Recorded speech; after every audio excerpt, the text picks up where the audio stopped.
Hello everyone, मैं advocate Reena Yadav आप सभी का स्वागत करती हूं अपने इस यूट्यूब चैनल पर। दोस्तों, आज मैं आप लोगों के लिए एक बहुत ही इंटरेस्टिंग और लीगल अवेयरनेस की वीडियो लेकर आई हूं, जिसमें मैं बात करूंगी बेल, पैरोल और फरलो के बारे में।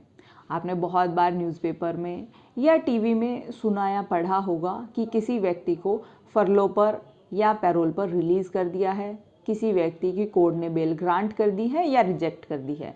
तो इन तीनों में क्या मेजर डिफरेंसेस है, आज हम उसी की बात करेंगे। अगर हम बात करें किसी केस की, तो केस की दो स्टेजेस होती हैं, यानी कि एक केस ख़त्म होने से पहले जब उसका ट्रायल चल रहा होता है और कोर्ट ने उसमें अंतिम फैसला नहीं दिया होता है, तब एक जब उस व्यक्ति का अंतिम फैसला हो चुका होता है, कोर्ट ने उसमें अपनी सज़ा सुना दी होती है, उसके बाद का। तो अगर आपका केस पेंडिंग है, कोर्ट में चल रहा है, ट्रायल पे है, तो उस दौरान आप बेल एप्लीकेशन लगाते हैं। तो बेल जो होती हैं वो दो प्रकार की होती हैं, एक रेगुलर बेल और दूसरी एंटीसिपेटरी बेल।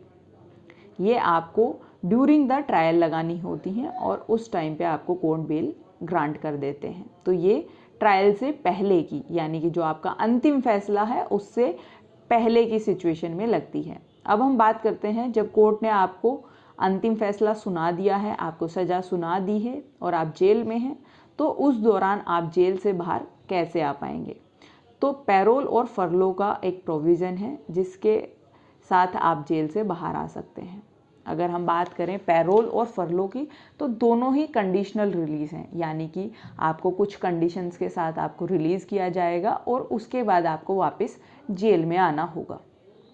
अगर हम बात करें कि ये किस कंडीशन पे रिलीज़ की जा सकती हैं, किस कंडीशन पे ग्रांट की जा सकती हैं, तो अगर आपकी फैमिली में कोई शादी है या कोई बीमारी आ गई है या किसी की डेथ हो गई है या ऐसी कोई सिचुएशन है जिसमें आपका वहाँ पर प्रेजेंट होना ज़रूरी है, तो ऐसी कंडीशन में आपको पैरोल या फरलो पर रिलीज़ किया जा सकता है।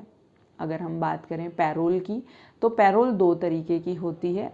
एक पैरोल होती है रेगुलर, दूसरी होती है इमरजेंसी या कस्टडी पैरोल। इनमें मेजर जो है कि कस्टडी के दौरान आपके साथ कोई भी पुलिस अधिकारी होंगे तो उसको कस्टडी पैरोल कहते हैं, और इमरजेंसी पैरोल यानी कि अगर आपकी फैमिली में कोई इमरजेंसी आ गई है जिसके तहत आपका वहाँ पर मौजूद होना ज़रूरी है, तो आपको इमरजेंसी पैरोल मिल सकती है।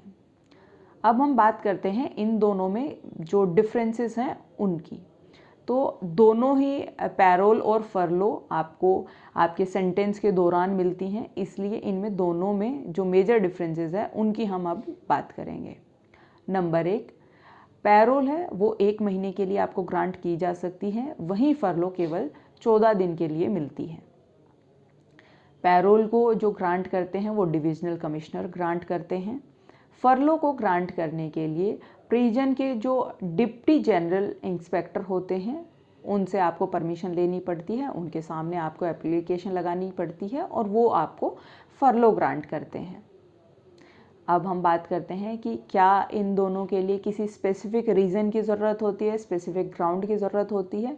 तो पैरोल के लिए किसी भी स्पेसिफिक रीज़न की रिक्वायरमेंट अगर हम बात करें तो वो होती है, यानी कि आपको बाहर निकलने के लिए आपके पास रीज़न होना चाहिए कि आपको किन कंडीशन पर किस रीज़न की वजह से बाहर जाना है, वो आपको बताना होता है।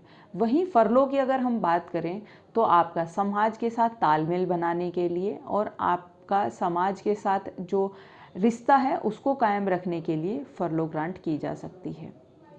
अब हम बात करते हैं कि ये किन किन इम्प्रिजनमेंट में आपको मिलती हैं।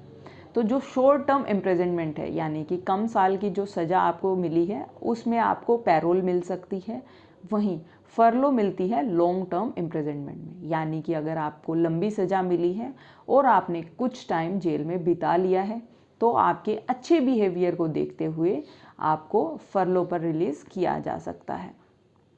अब हम बात करते हैं कि ये कितनी बार ग्रांट की जा सकती हैं। तो पैरोल जो है उसको ग्रांट करने के लिए कितने भी टाइम आप अप्लाई कर सकते हैं वो आपको मिल सकती है, लेकिन फरलो आपको लिमिटेड टाइम तक ही ग्रांट की जा सकती है।